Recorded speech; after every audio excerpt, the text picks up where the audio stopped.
નમસ્કાર મિત્રો આરટીના ત્રીજા રાઉન્ડમાં છે એ પ્રવેશ કન્ફર્મ કરવા માટેનો આજે છેલ્લો દિવસ છે।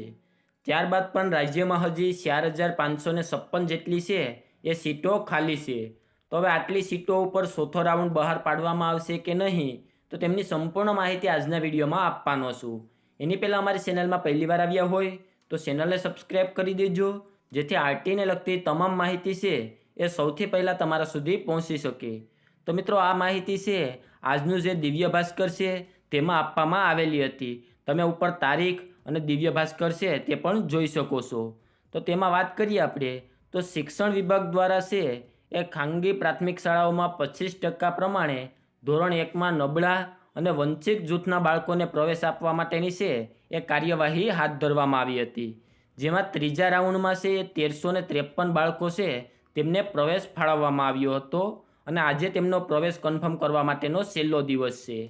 તો ત્રીજા રાઉન્ડને પ્રવેશ ફાળવણી બાદ છે એ આરટીની ટોટલ 4556 જગ્યા છે એ ખાલી રહેવા પામી છે। તો હવે તેમાં એ પણ માહિતી આપેલી છે કે જો કે હવે ખાલી પડેલી બેઠકો માટે છે એ વધુ રાઉન્ડ થાય તેની શક્યતા નહિવત છે। તો હવે આને શક્યતા કેમ નથી, તો તે તમે અહીંયા નીચે જોઈ શકો છો કે આજે 4556 જગ્યા છે તે બેઠક ઉપર પસંદગીના અભાવે ખાલી રહેવા પામી છે। એટલે કે આટલી બેઠકો એવી છે કે કોઈએ તેને પસંદ નથી કરેલી, કે આટલી શાળાઓ એવી છે કે ત્યાં કોઈ પણ ઉમેદવારોએ છે તે શાળા પસંદ નથી કરેલી। તો જ્યારે કોઈ પણ શાળાને પસંદ કરવામાં નથી આવતી તો ત્યાં છે કોઈ પણ વિદ્યાર્થીઓને છે એ આરટી હેઠળ એડમિશન આપવામાં નથી આવતું અને તેમના લીધે છે 4500 જેટલી છે એ જગ્યા ખાલી રહેવા પામી છે।